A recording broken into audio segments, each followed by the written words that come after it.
Hello guys, food lover चॅनलमध्ये तुम्हा सर्वांचं स्वागत आहे। आज मी बनवणार आहे शेंगदाण्याची चिक्की आणि त्यासाठी मी एका नॉनस्टिक कढईमध्ये 1 कप शेंगदाणे घेतलेले आहेत।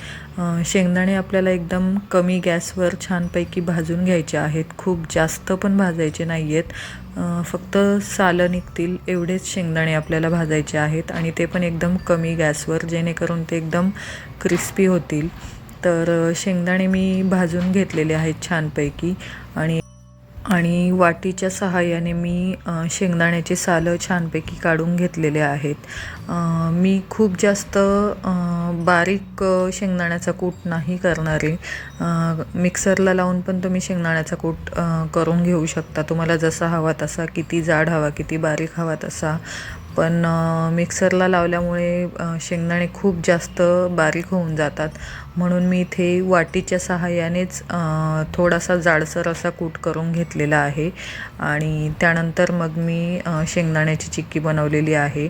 तुम्ही तुमच्या आवडीनुसार शेंगदाण्याचा कूट जाड किंवा बारीक करू शकता किंवा मिक्सरला लावूनही घेऊ शकता।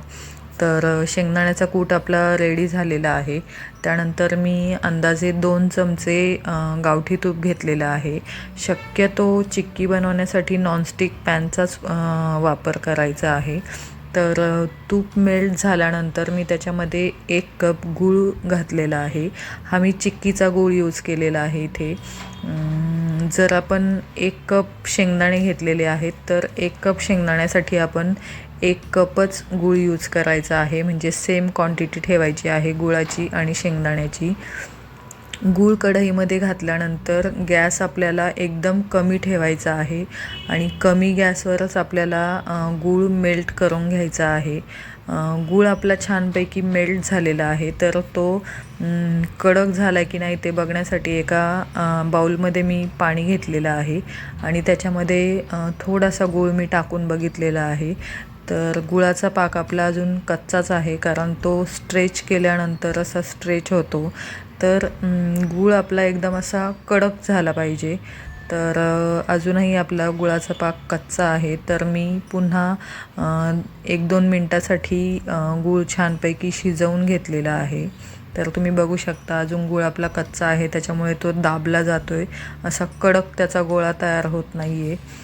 तर मग मी 1-2 मिनटासाठी गूळ पुन्हा गरम करून घेतलेला आहे।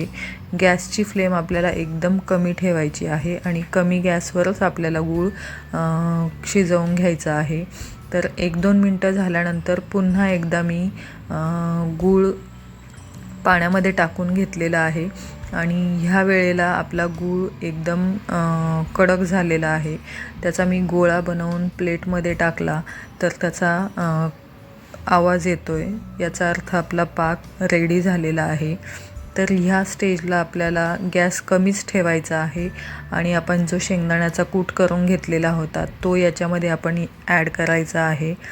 शेंगदाण्याचा कूट ॲड केल्यानंतर सगळं काही एकजीव होईपर्यंत 1 ते 2 मिनटासाठी मिक्स करून घ्यायचं आहे, व्यवस्थित हलवून घ्यायचं आहे आणि त्यानंतर मग गरम गरम लगेचच आपण ते पोळपाटावर टाकणार आहोत। तर पोळपाटावर टाकायचं आहे म्हणून मी आधी लाटणं आणि पोळपाट दोन्हींनाही एकदम व्यवस्थित तेल लावून घेतलेलं आहे। तुम्ही तेलाऐवजी तूप पण लावू शकता। लाटणं आणि पोळपाटाला तूप लावल्यानंतर आपला जो बॅटर आहे शेंगदाण्याचं आणि गुळाचं ते ह्याच्यावर घालायचं आहे आणि गरम गरम आपल्याला चिक्की लाटून घ्यायची आहे। तर तुम्हाला जेवढा थिकनेस हवा असेल त्या अकॉर्डिंग तुम्ही चिक्की लाटून घेऊ शकता आणि लाटून झाल्यानंतर गरम असतानाच आपल्याला चिक्कीचे काप करून घ्यायचे आहे, कारण थंड झाल्यावर चिक्की कट होत नाही। तर गरम गरम असतानाच मी चिक्कीची साईज कट करून घेतलेली आहे आणि थंड झाल्यानंतर, पूर्णपणे थंड झाल्यानंतर मी चिक्की काढलेली आहे। तर तुम्ही बघू शकता आपली चिक्की एकदम मस्त रेडी झालेली आहे, कडक झालेली आहे। तर जर तुम्हाला माझा व्हिडिओ आवडला असेल तर नक्की माझ्या चॅनलला लाईक करा, शेअर करा, सबस्क्राईब करा। थँक्यू।